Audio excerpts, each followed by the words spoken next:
자, 잠시 쉬었으니까 9장부터 시작합시다. 세상 속담에 가랑비에 옷이 젖는다는 말이 있습니다. 우리가 한 말씀, 두 말씀 그냥 슬쩍슬쩍 지나가는 것 같지만 우리가 이 말씀을 자꾸 듣고 또 듣고 그러면 이 말씀이 자동적으로 깨달아집니다. 9장 시작합니다. 예수께서 12 제자를 불러 모으사 모든 귀신을 제어하며 병을 고치는 능력과 권세를 주시고 하나님의 나라를 전파하며 앓는 자를 고치게 하려고 내어 보내시며 이르시되 여행을 위하여 아무것도 가지지 말라. 지팡이나 주머니나 양식이나 돈이나 두벌 옷을 가지지 말며 어느 집에 들어가든지 거기서 유하다가 거기서 떠나라. 누구든지 너희를 영접지 아니하거든 그 성에서 떠날 때에 너희 발에서 먼지를 떨어버려 저희에게 증거를 삼으라 하시니 제자들이 나가 각 촌에 두루 행하여 처처에 복음을 전하며 병을 고치더라. 자, 제자들에게 지금 예수님이 그 각종 그 권세를 주시고 지금 전도를 내보냈죠. 예수님이 지금 제자들에게 각종 권세를 주시면 그 권세의 목적이 있는 것이 아니라 그것을 인해서 복음을 증거하라고 그 증거로 주신 거란 말이에요. 그 증거들이 바로 뭐예요? 병 고치는 거 이런 거잖아요. 능력과 권세, 귀신 제어하는 거 이런 거잖아요. 우리가 이제 먼저도 이제 귀신 얘기를 좀 했지만 우리가 귀신하면은 뭐 우리가 전설따라 삼철 우리나라 같은 경우는 다른 나라는 어떤지 제가 나가보지 않아서 모르겠지만은 우리나라 같은 경우는 전설따라 삼철 같이 뭐 시커먼 눈이 있고 그런 음영이 가득 찬 그런 귀신의 형상을 생각할지 모르겠지만은 실제 성경에서 귀신이라고 하는 것은 먼저도 말씀드렸고 우리가 누차 많은 시간에 말씀을 드렸지만은 하나님의 말씀이 아닌 것으로 하는 모든 자들의 영이 바로 귀신이에요. 그것을 그래서 꼭 기억하시면 제자들에게 그 귀신을 제어하는 이 권능을 주었다는 것이 무엇인지 여러분들이 이해하실 수가 있을 거예요. 그래서 모든 병은 우리가 세상의 말에서 표현할 때 마음에서 온다 하는 그 말을 우리가 많이 하잖아요. 그럼 마음에 의해서 모든 병이 온다고 하면 그 마음에서 나는 것을 밖으로 드러내는 것이 우리가 뭐라고 말해요? 그게 말이란 말이에요. 언어란 말이에요. 마음에서 생각해서 밖으로 드러내어 표현하는 소리가 언어, 곧 말이란 말이에요. 그러니까 여기서 귀신 들린 자를 제어하며 병을 고친다는 것은 바로 그런 것을 고치는 거예요. 오늘 우리가 지금 병 고칠 게 뭐가 있어요? 귀신을 내쫓을 게 뭐가 있어요? 그것은 하나님의 말씀이 아니고 하나님의 말씀이 이러이러해야 해서 그 마음에 있는 잘못된 말을 나가게 하면 귀신을 내쫓는 거고 바로 그 병이 낫는 거잖아요. 이게 바로 여기서 병을 고치는 능력이에요. 그 권세예요. 이렇게 해서 하나님의 나라를 전파한단 말이에요. 즉 복음이잖아요. 하나님의 나라를 전파한다는 것이 곧 복음이잖아요. 그래서 복음을 전파하며 앓는 자를 고치게 하려고 내어보내셨다. 그러니까 뭐 병 고치는 거고 뭐고 다 귀신 들린 거고 뭐고 다 그 무엇을 위해서 하나님이 제자들에게 권세를 주셨느냐면 복음의 전파를 위해서. 자, 그럼 복음 우리가 지금 복음이라는 이야기를 엄청 많이 하는데 이 복음에 관해서 좀 이야기를 나눠봅시다. 복음이 뭐가 복음이에요? 예수 그리스도의 말씀이 복음이에요. 그 이상 어떤 말로도 이보다 더 잘 표현할 수 있는 말이 없어요. 예수 그리스도의 말씀이 바로 복음이에요. 이 복음이라는 말은 원래 영어로 이게 지금 설명이 된 거는 good news거든요. good news. 그래서 복음이라는 것은 곧 생명의 소리란 말이에요. 생명의 말, 영생의 말이란 말이에요. 영생의 말. 그러면 우리가 영생으로 간다는 것보다 더 좋은 소식이 어디 있어요? 그러니까 그게 복음이란 말이에요. 그래서 그 복음이 곧 예수 그리스도의 말씀이란 말이에요. 그래서 로마서 10장 17절을 제가 많이 여러분들에게 인용해 드리는데, 믿음은 들음에서 나고 들음은 예수 그리스도로부터 해야 한다, 이런 말씀이 바로 로마서 10장 17절인데, 자, 그러면 우리가 이 말을 놓고 또 다시 생각해 봅시다. 2000년 전에는 예수님이 제자들과 함께 계셨고, 예수님이 행하실 때에 무리들이 모여서 예수님에게 직접 말씀을 들을 수 있었어요. 그러면 오늘날은 예수 그리스도에게 우리가 어떻게 말씀을 들을 수 있어요? 지금 오늘날은 그런 방법이 없잖아요. 2000년 전에 있었던 그런 말씀을 오늘날은 들을 수 없잖아요. 그럼 2000년 전에 예수 그리스도의 음성을 들었던 것을 오늘날은 어떤 음성으로 바꿔주셨습니까? 우리에게 예수 그리스도의 음성을 오늘날은 어떤 음성으로 바꿔주셨어요? 성령이 교회들에게 하시는 소리. 즉 성령의 음성이 지금은 예수 그리스도의 음성 복음이라고 그런 얘기예요. 지금 2000년 전에는 예수님이 이 땅에 오셔서 육신을 입고 계셨기 때문에 사람들이 보고 그 입으로 하시는 말씀을 듣고, 그렇게 해서 예수 그리스도를 통해서 그 말씀을 듣고 그 말씀을 통해서 천국을 알고 하나님을 알고 그랬잖아요. 내서 알았잖아요. 근데 그 예수님이 2000년 전에 이미 우리 이 세상에서 떠나셨잖아요. 그럼 로마서 10장 17절에 기록한 예수 그리스도의 음성을 들어야 한다는 이 말이 우리에게 어떻게 응할 수 있느냐 하는 얘기예요. 그럼 이 말을 놓고 볼 때 하나님이 그때 당시나 예수님이 세상을 떠나고 돌아가신 그때나 오늘날 우리에게 이르기까지 예수님은 안 계시잖아요. 사실 육체로는 말이죠. 그렇기 때문에 예수님이 요한복음 14장에서부터 요한복음 17장에 이르시기까지 말씀하시기를 내가 아버지께로 간다. 아버지께로 가면 우리에게 무엇을 보내주신다고 말씀하시면 성령을 보내주신다고 말씀하신 겁니다. 그래서 예수님 이후에는 복음이 어떻게 증거될 것인가 하는 것을 예수님이 이미 말씀해 놓고 계시단 말이에요.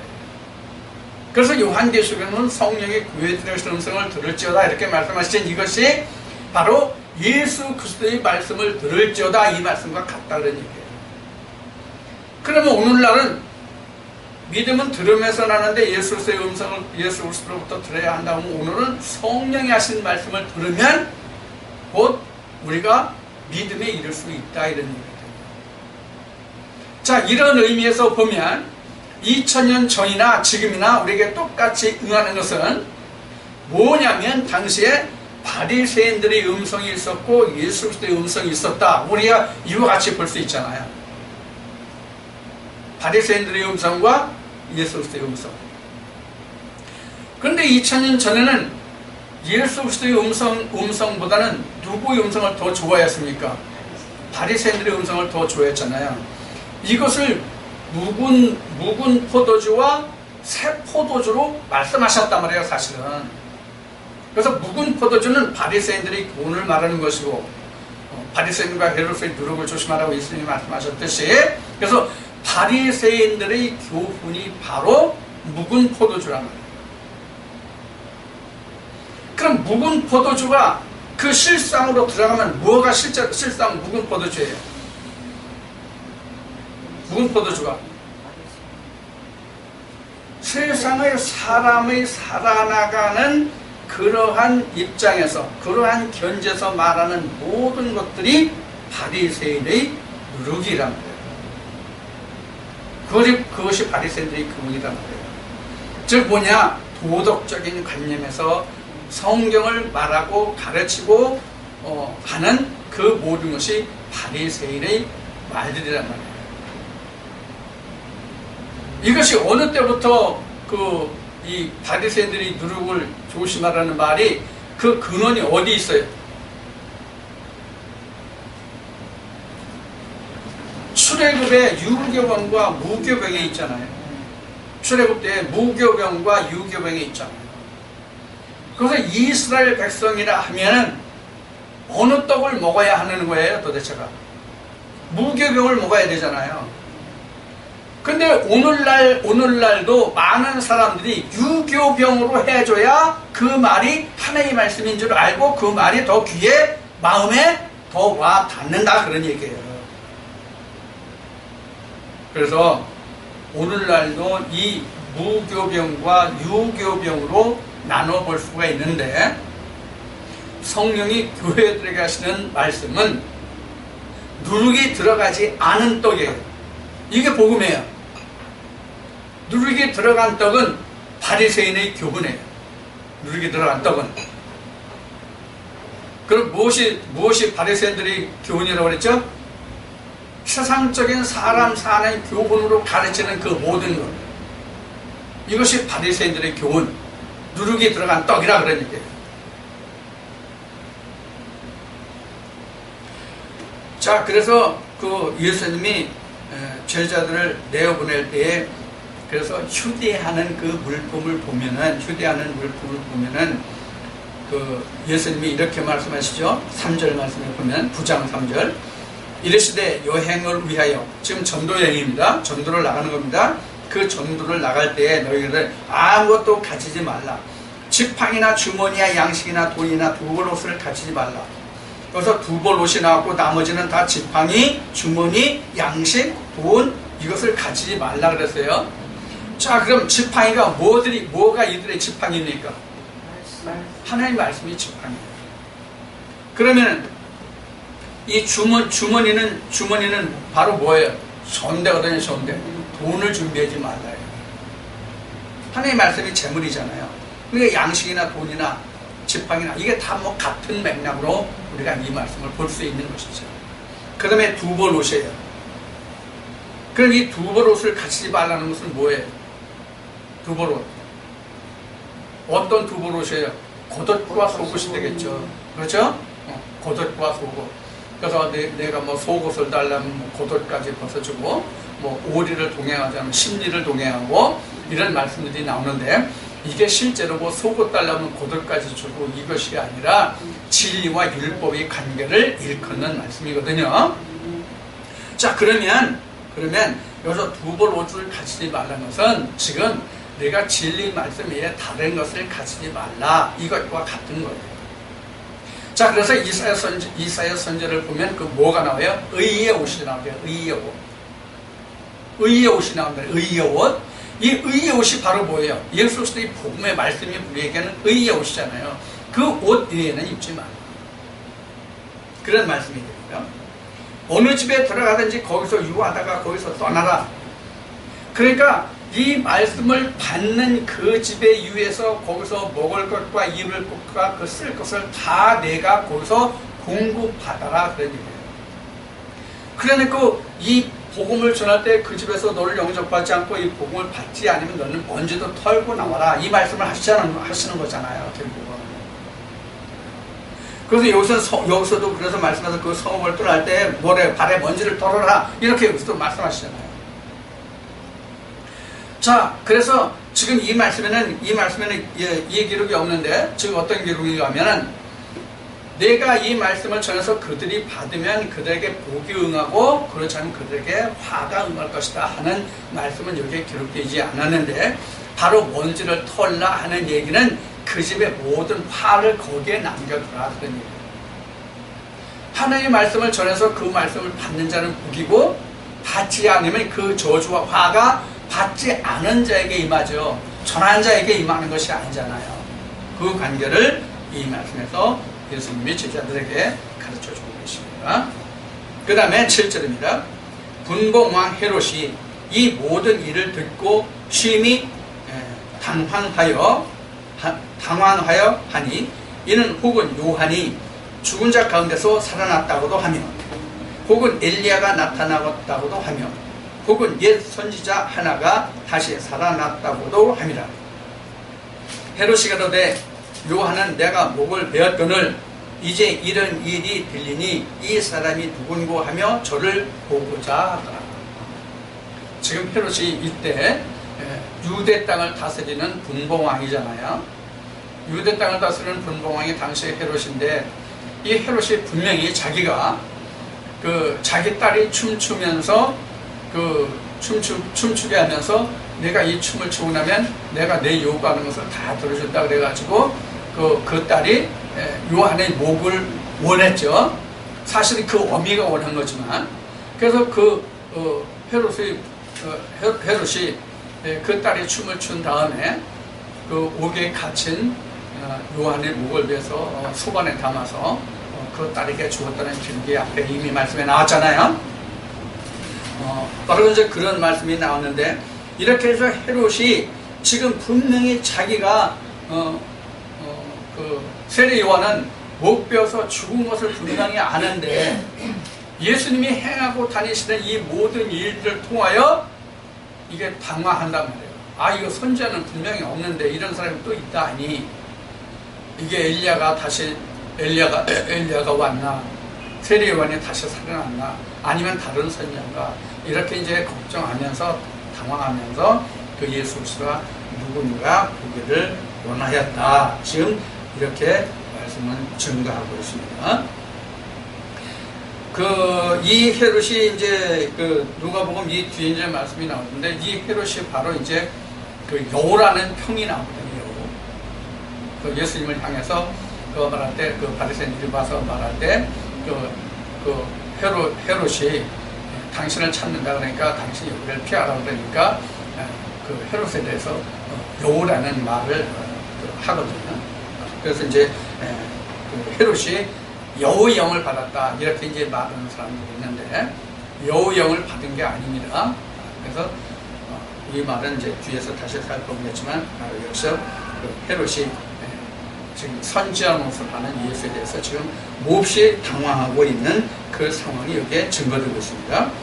10절에 사도들이 돌아와 자기들이 모든 행한 것을 예수께 고한 데에 데리시고 따로 베세다라는 고을로 떠나가셨다. 무리가 알고 따라왔거늘 예수께서 저희를 영접하사 하나님 나라의 일을 이야기하시며 병 고칠 자들을 고치시더라. 날이 저물어가며 12사도가 나와 여짜오되 무리를 보내어 두루 마을과 종으로 가서 유하며 먹을 것을 얻게 하소서. 우리 있는 여기가 빈 들이니이다. 예수께서 이르시되 너희가 먹을 것을 주어라 하시니 여짜오되 우리에게 떡 5개와 물고기 2마리밖에 없으니 이 모든 사람들을 위하여 먹을 것을 사지 아니하고는 할 수 없습니다 하였으니, 이는 남자가 한 5,000명 됩니다. 제자들에게 이르시되 때를 지어 한 50명씩 앉히라 하시니, 제자들이 이렇게 하여 다 앉힌 후 예수께서 떡 5개와 물고기 2마리를 가져사 하늘을 우러러 축사하시고 떼어 제자들에게 주어 무리 앞에 놓게 하시니, 먹고 다 배불렀더라. 그 남은 조각이 12바구니를 거둡니다. 자, 지금 예수님이 행하신 이 일이 지금 상당한 일이죠. 이게 진짜 상당한 일이라고 지금 말했지만 사실은 이게 기적이죠. 사실은 기적이죠. 그래서 이 말씀에는 기록되어 있지 않지만은 앞에 우리가 마태나 마가복음을 통해서 우리가 본 말씀 보면 이런 일들에서 당시의 사람들이 예수를 왕으로 삼으려 해서 예수님이 그것을 알고 그 자리를 피했다는 말씀이 이제 앞에 복음서에는 나왔습니다. 이제 그 말씀이 없지만은, 그럼 우리가 이제 상식적으로 우리가 생각을 해봐요. 상식적으로 생각하면 자그마치 이 무리가 여기에도 말씀에 기록되듯이 5,000명이에요.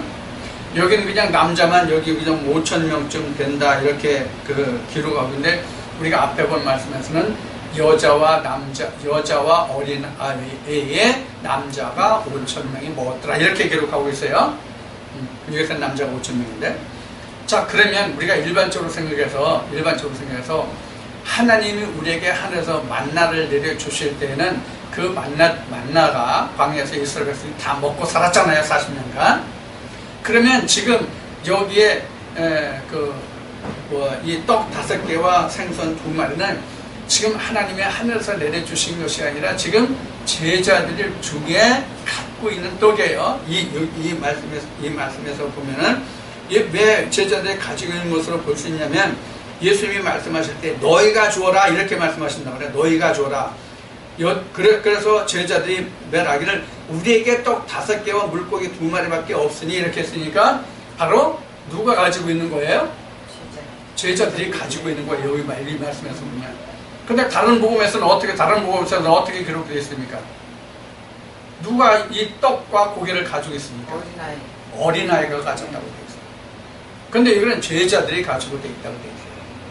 이 제자나 어린아이는 같은 맥락으로 봐야 됩니다. 무슨 뜻인지 이해하시겠어요? 제자가 곧 어린아이예요. 제자가 소자예요. 왜 제자들이 소자예요? 하나님의 말씀에 씨가 있는 자가 소자예요. 이 소자라는 의미가 뭐냐면 하나님의 씨라는 의미예요. 예수 그리스도예요. 그래서 이 제자들이 가지고 있는 이 보리떡 5, 여기는 보리떡이라고는 없으니까 그냥 떡 5개와 물고기 2마리로 하나님께 예수님 축사하시고 50명씩 무리를 지어서 지금 앉혀놨어요. 그러니까 여기 5,000명쯤 된다고 그러니까 50명씩이니까 지금 면무리에 지금 50명씩 나누면 5,000명을 50명씩 나누면 한 1,000무리쯤 되죠. 그럼 5,000명이죠. 5만 명인가? 100무리인가? 어쨌든 뭐 100무리든 1,000무리든 이렇게 50명씩 앉히고 예수님이 축사하시고 떡을 떼어주는 거예요. 그러면 우리가 이 말씀에서 다시 우리가 이것을 생각합시다. 실제 이때 5,000명이 모였어요. 그럼 2,000명이 지금 그 들에서 빈들 광야에 나와가지고 먹을 것이 없어가지고 제자들이 가지고 있는 것을 먹었답니다. 이때 당시에 오늘 말씀을 보면은 제자들이 항상 자기들과 예수님이 먹을 음식을 가지고 다녔어요. 떡을 가지고 다녔어요. 그것을 앞에 말씀에서 우리가 볼 수가 있었죠. 그래서 이제 예수님이 누룩 걱정을 하니까 제자들이 뭘 걱정해요? 아, 우리가 지금 떡을 가져오지 않았으면 예수님이 지금 이 말씀을 하신다. 이렇게 제자들이 생각하고 있을 때 예수님이 말씀하신 게 뭐예요? 그 떡을 말하는 것이 아니라 바로 바리새인들이 누룩을 조심하라. 이렇게 말씀하시잖아요.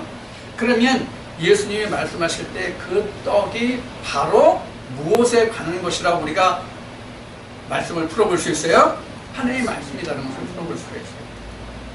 그럼 여기서도 지금 그 5,000명이나 되는 사람들에게 실제로 떡을 먹이고 고기를 먹여 생선을 먹였다. 그 말은 우리가 이 말을 오늘날 우리에게 적용시켜보면 5,000명에게 그 하나님의 말씀을 들려줬더라. 하나님의 양식을 주었더라. 이렇게 말할 수가 있단 말이에요. 이게 우리가 앞에서 말씀해서 살펴본 바예요. 앞에 복음서에서. 그러면 그 중에서 다 그 말씀을 예수님의 말씀을 들은 자가 다 하나님의 추수물이 되느냐? 그 말씀을 들은 모든 사람들이 다 추수물이 되느냐? 이것을 우리가 생각해 볼 수 있다. 생각해 볼 수 있다가 아니라 생각해 봐야 한다. 이게 맞겠죠. 생각해 봐야 한단 말이에요. 우리가 이제 이 누가복음이 끝나면 요한복음에 가겠지만 요한복음에 가서 예수님이 자기의 피와 살을 생명의 양식과 생명의 음료로 말씀하시잖아요. 그래서 이제 그 많은 무리들과 제자들에게 내 피와 살을 먹고 마시지 않으면 나와 상관이 없는 자라고 할 때 그 말씀을 듣고 무리들이 어떻게 했다고 했어요? 그 무리들이 어떻게 했다고 했어요? 예수를 다 떠났더라 이랬어요. 예수를 떠났더라. 지금 이 떡에 대해서는 누가 앞에 마태, 마가, 누가 이 공간복음, 요한복음 6장에서 가장 정확하게 설명하고 있다. 이렇게 볼 수 있어요. 설명보다는 증거라고 해야 되겠죠. 그래서 지금 여기서 예수님이 그 말씀하시는 그 떡을 떼었다는 얘기는 실제로는 하나님의 말씀을 전했더라. 이렇게 보면은 더욱 우리에게는 와닿는 합당한 말씀이 돼요. 그래서 그 중에서 5,000명이 하나님의 말씀을 들었는데 겨우 12명만 남았다. 이렇게 볼 수 있단 말이에요. 이 말씀에서. 근데 이 12명도 앞에서도 말씀을 드렸지만 앞에 복음서도 말씀을 드렸지만 지금 성경에서는 7광줄이 7바구니 또는 12바구니 12광줄 이렇게 말하잖아요. 그래서 어디에서는 7바구니, 어디에서는 12광줄이 이렇게 말하는데 12나 7이라는 똑같은 것이다. 실제 이것은 숫자의 개념을 말하는 것이 아니다. 숫자의 개념을 말하는 것이 아니다. 우리가 이렇게 우리가 생각을 하십니다. 그래서 지금 예수님이 지금 여기에서 떡과 생선으로 물고기 두 마리로 많은 사람들을 먹였다고 하는 것은 우리가 이제 출애굽으로 가면은 어떤 말씀을 우리가 유추해 볼 수 있냐면은 이스라엘 백성들이 그 안식일 전날, 즉 6일째까지는 매일 가서 자기 1인에 하는 매 식구에 해당하는 만나를 따왔잖아요. 근데 혹여 좀 적게 딴 사람도 있고 혹여 많이 딴 사람도 있었고, 우리가 그런 것을 우리가 출애굽 말씀에서 보면 알 수가 있어요. 그런데 많이 딴 사람이나 좀 적게 딴 사람이나 그들이 소유에 대해서 필요한 양에 따라서 남았거나 모자랐거나 한 예가 없다. 다 충족했었다. 이렇게 나온다고 해요. 실제로 우리가 그것이 많이 땄다면 먹고 남아야 하잖아요. 적게 딴 사람에게는 쓰고 모자라야 되잖아요.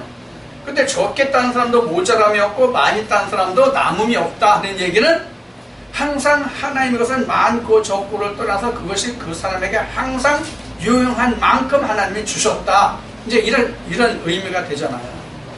그래서 우리가 지금 이 말씀에서도 이 떡과 생선으로 5,000명이 먹고 12이 남았다는 이 말씀에서 우리는 다 똑같이 먹었다고 볼 수도 있고 적게 먹은 자도 있고 많이 먹은 자도 있고 그렇다고 볼 수가 있어요. 만나의 예를 들면 무슨 얘기인가 하면은 우리가 지금 우리도 느끼는 바지만 같은 사람들이 같은 시간에 시작해서 같은 말씀을 듣잖아요. 근데 똑같은 시간을 말씀을 들었어도 누구에게는 어떻고 누구에게는 어떻고가 똑같진 않잖아요. 일률적이진 않잖아요. 그럼 그게 뭐예요? 그걸 우리가 어떻게 표현할 수 있어요? 적거나 부족함이 없다 이렇게 돼요. 자기 먹은 만큼 먹었다 이제 이렇게 된단 말이에요. 그럼 적게 먹은 자나 많이 먹은 자나 그 자가 먹을 수 있는 만큼만 먹었다는 얘기는 쉽게 표현하면 어떤 얘기냐면 그 말씀을 먹을 수 있는 용량이 그 정도뿐이 안 됐다 이렇게 볼 수 있단 말이에요. 똑같은 말씀이라도 그 말씀을 들을 수 있는 용량이 그 정도뿐이 안 됐다. 그러니까 적고 많음이 없죠. 그 양에 따라서는 풍성하죠. 무슨 얘기인지 이해가 되시죠? 그러니까 그런 의미에서 보면 부족함도 없고 남음이 없단 말이에요. 많이 먹은 사람은 자기가 먹을 만큼 먹고 자기 그 나름대로 소화했고, 적게 먹은 사람도 그 나름대로 그 먹은 대로 자기 양만큼 먹고 소화를 했기 때문에 적게 먹은 사람이나 많이 먹은 사람이나 차이가 없는 거란 말이에요. 결국 그 양에 따라서 먹었던 것 뿐이란 말이에요. 자, 그런 것과 마찬가지로 이 말씀에서도 지금 12광줄이 남았다고 그랬나? 여기 지금 뭐예요? 지금 여기에 12바구니를 거두었다 이렇게 얘기했죠. 그래서 12바구니에 거뒀다는 것은 지금 먹고 남은 것이잖아요. 그럼 먹고 남은 것은 뭐예요? 먹고 남은 게 이자지. 쉬운 얘기로 하면 먹고 남은 건 이자죠. 그렇죠? 열매라고 할 수도 있고. 그래서 그 자들을 12바구니에 거뒀다 그래요. 자, 그럼 남는 장사예요? 5,000명이 가지고 12바구니 거두면 남는 장사예요? 숫자는 남는 장사. 이게 엄청 미치는 장사예요, 사실. 5,000명을 양육했는데 12명만 남았다. 이 얘기와 같은 얘기거든. 이것을 다시 바꿔서 오늘날로 얘기하면. 자, 이 이야기를 다시 이야기하면 예수님이 말씀하신 것 같이 천국 문은 너무나 좁아가지고 그 문을 들어가는 자가 적다. 들어가고자 해도 거기에 들어가기가 심히 매우 어렵다. 이 말씀과 같은 것입니다. 그러니까 이 말을 다른 말로 표현한다면은 우리가 천국 말씀을 예수 그리스도로부터 그 말씀을 들으면 누구든지 다 천국 갈 것 같지만 천국 가기가 그만큼 힘들다는 이야기예요. 결국 따지면 예수님한테 지금 떡을 먹고도 지금 이 정도뿐이 안 되잖아요. 그런데 예수님도 떡을 먹지 못하는 이 시대에 있어서는 어떠하겠어요? 우리가 이 점을 잘 생각해야 되겠다. 자, 그래서 우리가 이 떡에 관한 얘기를 다시 한번 나눠봤고요. 그 다음에 18절부터 보겠습니다. 예수께서 따로 기도하실 때에 제자들이 주와 함께 있더니 뭐라 가로되 우리가 나를 누구라고 하느냐? 대답하여 가로되 세례 요한이라 하고 더러는 엘리야라 하더라. 더러는 옛 선지자 중의 하나가 살아났다 하나이다. 예수께서 이르시되 너희는 나를 누구로 하느냐? 베드로가 대답하여 가로되 하나님의 그리스도시니라 하니 경계하사 이 말을 아무에게도 이르지 말라 명하시고 가로되 인자가 많은 곳에 고난을 받고 장로들과 대제사장들과 서기관들에게 버림받아 죽임을 당하고 제3일에 살아나야 하리라 하시고 또 우리에게 이르시되 아무든지 나를 따라오려거든 자기를 부인하고 날마다 제 십자가를 지고 나를 쫓을 것입니다. 누구든지 제 목숨을 구원하고자 하면 잃을 것이요 누구든지 나를 위하여 제 목숨을 잃으면 구원하리라. 사람이 만일 온 천하를 얻고도 자기를 잃든지 빼앗기든지 하면 무엇이 유익하리요?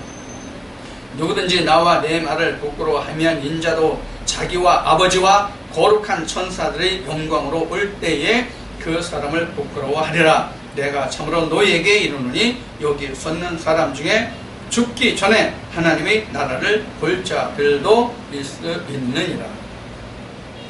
여기 지금 그 하나님 나라를 볼 자가 있다 하면 아니라 볼 자들이라고 여기서는 복수로 썼습니다.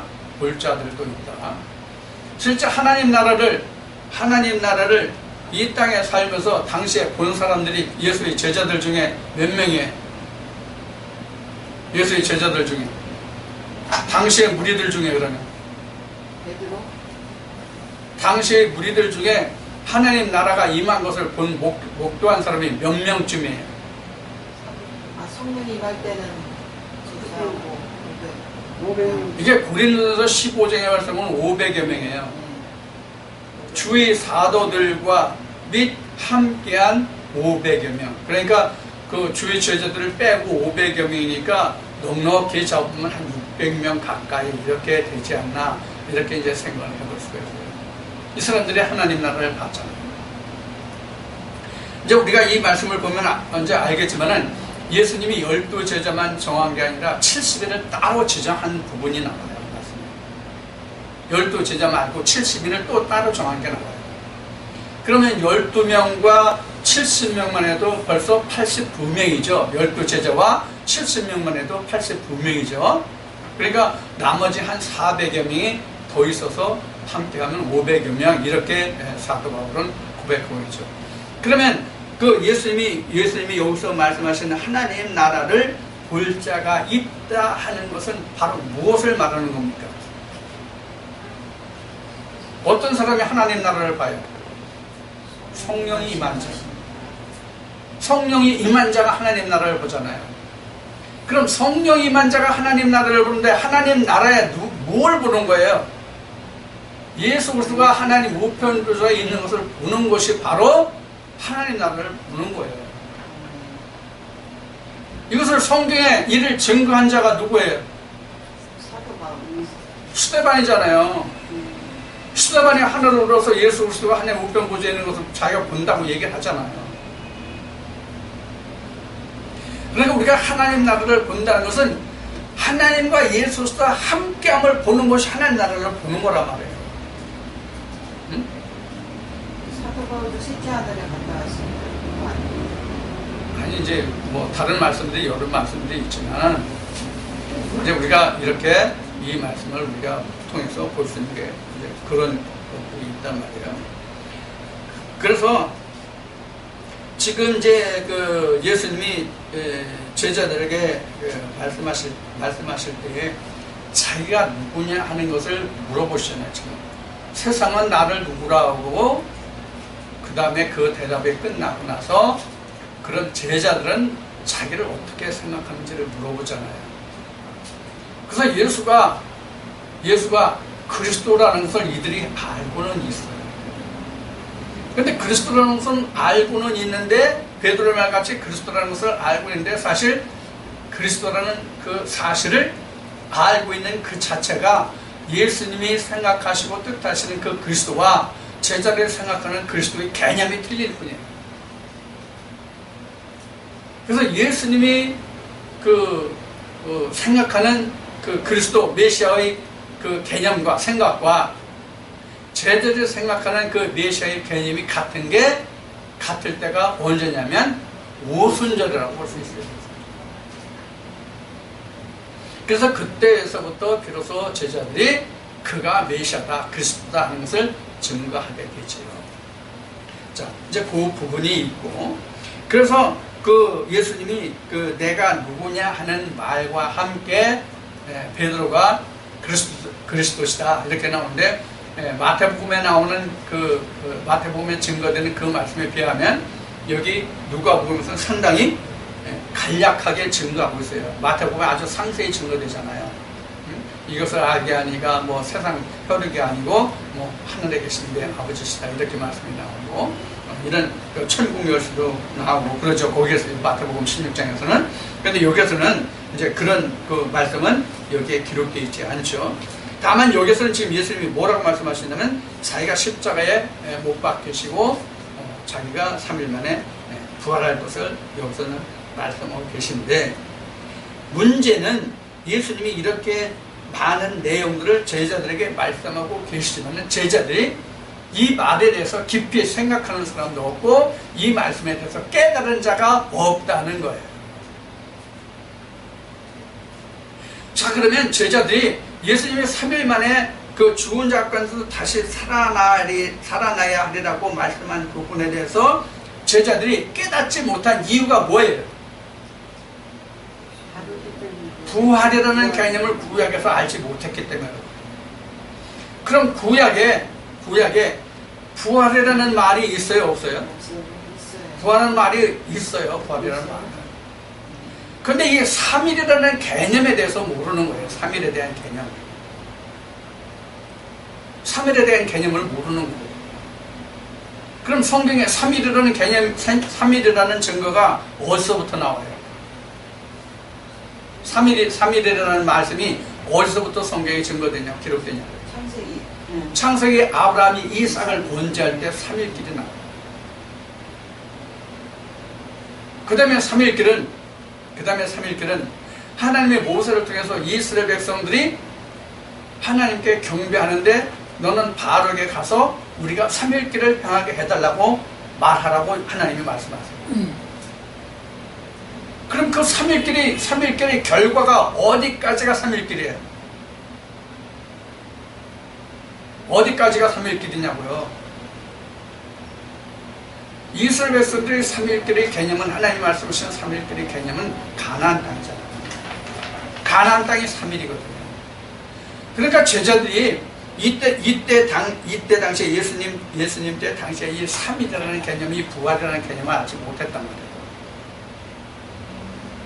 그러니까 예수님이 자기가 장로들과 제사장들과 서기관들에게 팔려서 버림받아서 자기가 십자가에 죽고 3일 만에 내가 다시 살아나야 하리라 하는 이 말에 대해서 제자들이 아무도 그것을 마음속에 담아둔 사람들이 없단 말이에요. 예수님이 3일 만에 부활한다 하는 의미로 또 말씀하신 것이 다른 말씀에 뭐가 있어요?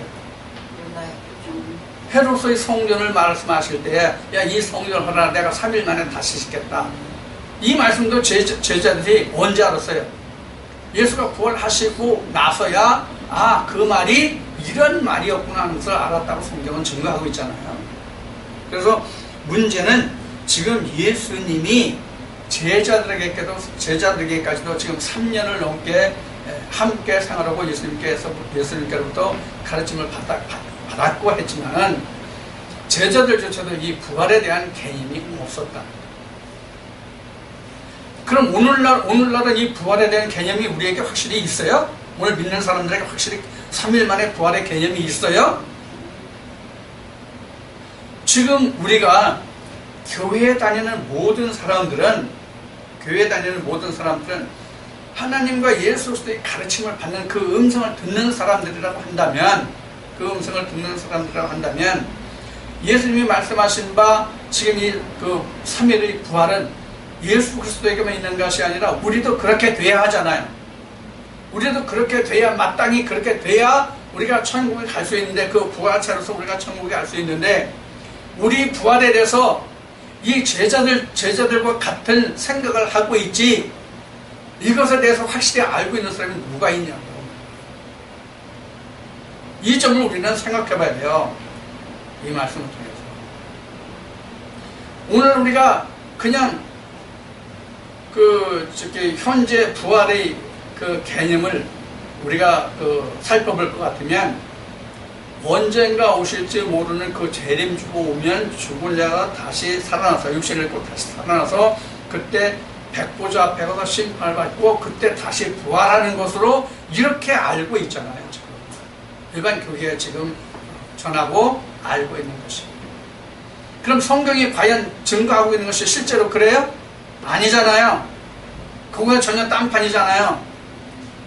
이 말씀을 증거하려면 상당히 많은 시간들이 걸리고 많은 말씀들이 증거해야 되겠지만은, 그러니까 그 말을 지금 이 말씀에서 다 증거할 수는 없지만은, 오늘날도 지금 부활에 대한 생각이 지금 그렇단 말이에요.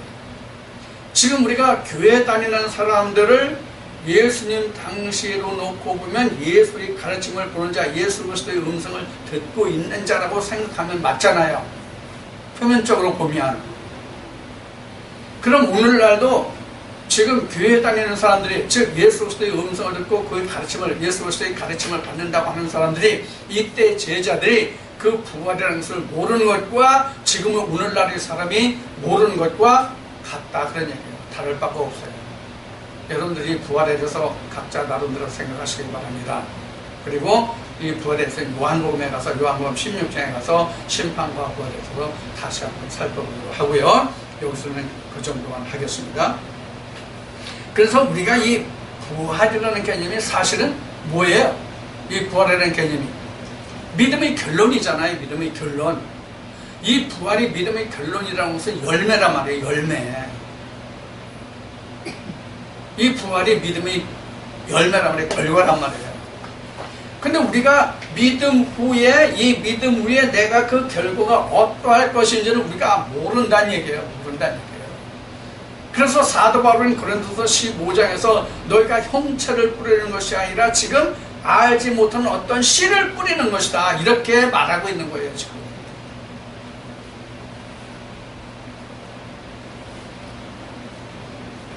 그래서 우리는 내가 어떤 씨를 뿌리고 있느냐 하는 것이 굉장히 중요합니다.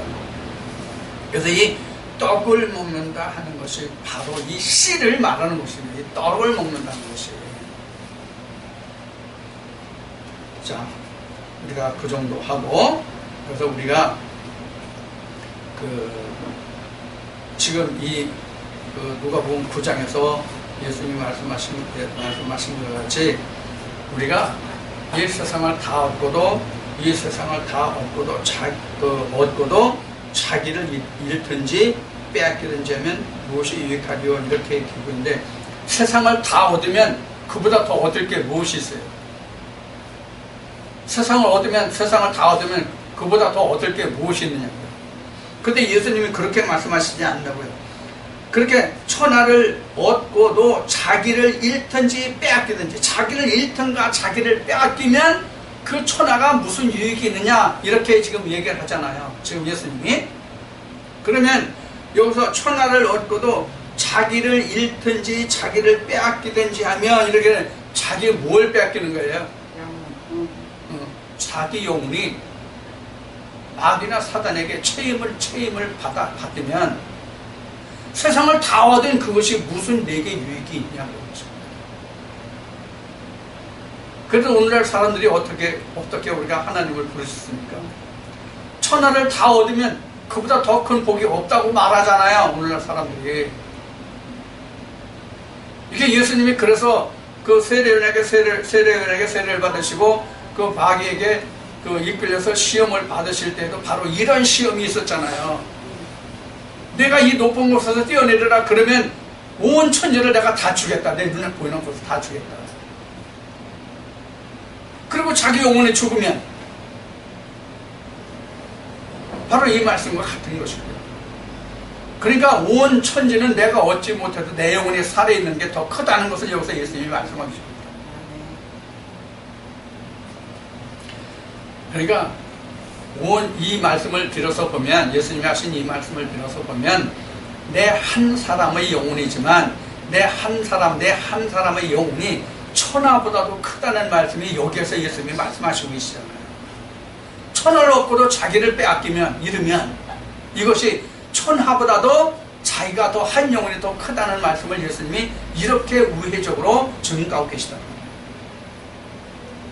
그러니까 우리도 천하보다도 더 크고 귀한 우리 영혼을 하나님께 맡기는 삶을 살아야만이 지금 주님이 이 말씀에 증거해서 우리가 배워야 할 바예요. 자, 그래서 우리가 천하를 잃어도 지금 이 예수님이 말씀하시는 것 같아요. 자기를 발견하고 자기를 찾으면 이미 하늘나라를 본 거예요. 하나님 나라가 임한 거란 말이에요. 자기를 아는 거예요.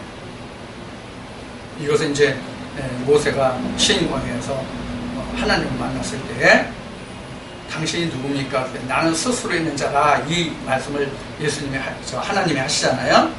이 스스로 있는 자가 곧 예수 그리스도예요. 하나님이에요. 천지 창조에 속하지 않았다는 말씀이 뜻이거든요.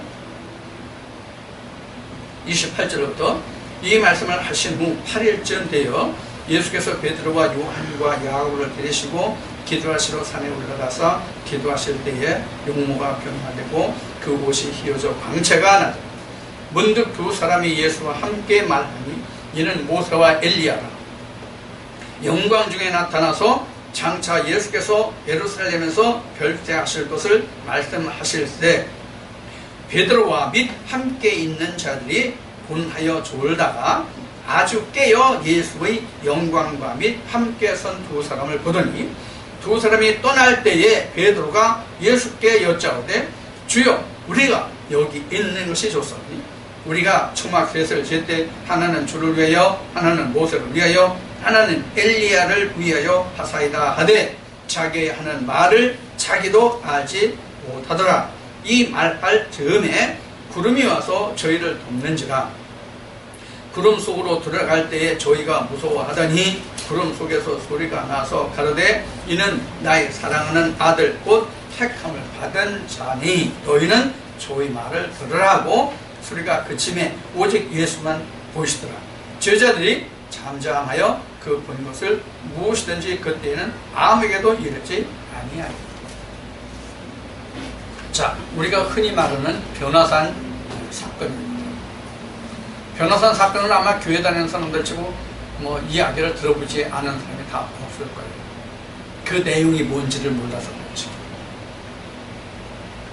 그럼 이 변화산에 누구 있었습니까? 누구 있었어요? 이 지금 변화산이라는 그 연극의 주인공이 누굽니까? 예? 예수님이에요? 예수님의 주인공이, 여러분들은 제 주인공이 누구라고 봅니까? 나는 여기서 주인공이 나는 제자들이라고 봅니다. 제자들의 주인공이라고 봅니다. 사실은 제자들은 목도 안 자죠. 사실 따지면 목도 안 잔데, 그런데 그 목도 안 자들이 바로 주인공이란 말이에요. 왜 그런 목도 안 자들의 주인공이라고 지금 제가 말합니까? 천국이 어떻게 이루어진 것인가 하는 것을 내가 알게 됐잖아요, 보고. 그러니까 그 본 사람이 주인공이에요. 등장인물은 예수님과 모세와 엘리야의 등장인물은, 극 중에 등장인물은. 그런데 그 일을 목도한 사람들은 그의 제자들이란 말이에요. 물론 제자들, 12제자는 다 아니지만은, 자, 그러면 이들이 뭘 본 거예요, 결국은? 뭘 본 겁니까, 지금 베드로가? 선지자와 엘리야와 예수. 하나님 나라를 본 거잖아요. 하나님 나라를 본 거잖아요. 자, 하나님 나라가 어떻게 됐어요? 처음에는 모세와 엘리야와 예수가 다 있었어요. 그런데 구름이 와서 그들을 다 덮었어요. 그리고 구름 속에 음성이 들려요. 그래서 이는 내 아들이라, 너는 그를 기뻐하고 그 음성을 들으라, 이 말씀하세요. 그리고 보니까 누구만 있어요? 예수만 있어요. 자, 우리가 흔히, 아니, 우리가 아니라 내가 여러분들에게 흔히 아주 굉장히 잘 인용하는 말씀이 있어요. 이 말씀이 어떤 말씀으로 증거할 수 있는 말씀입니까? 마태복음 11장 12절 13절이에요. 모든 율법과 선지자는 요한까지. 그럼 뭐만 남는다는 얘기예요? 예수만 남는다는 얘기예요. 예수만. 그럼 하늘나라예요. 이것을 보는 자가 바로 하나님 나라가 임할 것을 볼 자도 있느니라, 이 말씀과 같은 말씀이란 말이에요.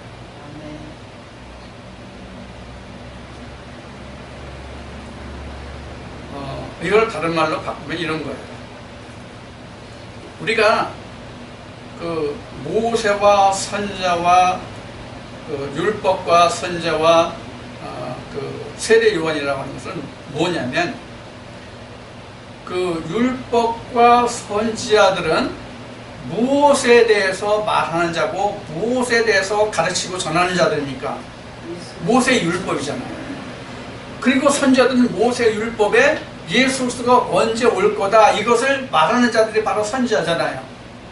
그러면은 요한은 뭡니까? 요한은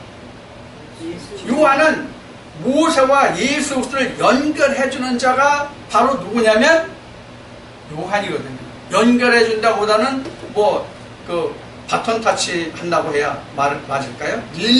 릴레이 된다라고 봐야 되겠죠. 릴레이 된다, 스위치 된다, 이렇게 말해야 맞겠죠. 즉 인수인계자다 하는 얘기예요. 세례 요한이, 엘리야가. 그런데 엘리야 대신에 이제 그 세례 요한이 엘리야의 사명을 띠고 왔다는 것은 이제 예수님이 이제 증거하신 말씀을 앞에 봤죠. 여기서는 이제 이 말씀까지는 없지만은. 자, 그래서 지금 모든 선지자와 율법은 지금 요한까지란 말이에요. 그래서 모든 선지자와 율법이 요한까지라는 얘기는 그 다음부터는 바로 뭐냐면 예수 그리스도의 세계라는 얘기거든요. 그러면 예수 그리스도의 세계라는 것은 바로 무엇이냐? 예수 그리스도의 세계라는 것은 그 천국에 관한 시대다, 그런 얘기예요. 천국의 시대다. 그러니까 이것을 누가 봤어요? 지금 베드로하고 거기 함께 요한하고 봤잖아요. 요한하고 야곱. 그러니까 이것을 목도한 자만이 하나님 나라가 임한 거예요. 자, 그럼 변화산이 어디예요? 교회도 될 수 있지만 가장 본질적인 변화산은 자기 마음에서 부는 거예요. 자기 마음에서 이것을 보아야 한다고요. 자기 마음에서.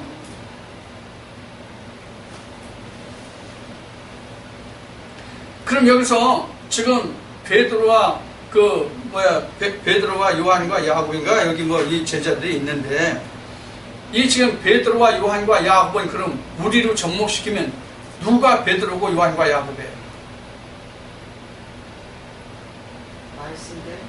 이것을 알게 하는 내 안에 있는 말씀들이에요. 말씀들이 이걸 보게 하고 알게 하잖아요. 누가 알게 해? 누가? 말씀이 알게 하지. 내가 압니까? 말씀이 말씀을 들어서 역사하시는 것이지 내가 아는 게 아니거든요. 그러니까 천국은 내가 침노하는 것이 아니라 그 말씀이 내게 와서 그 말씀이 천국을 침노해 주는 거예요. 아멘. 내가 천국 침노 못한단 말이에요. 내가 말씀이 천국을 침노하고 나는 거기에 따라가는 자가 되는 것 뿐이지, 거기에 함께하는 자가 되는 거지.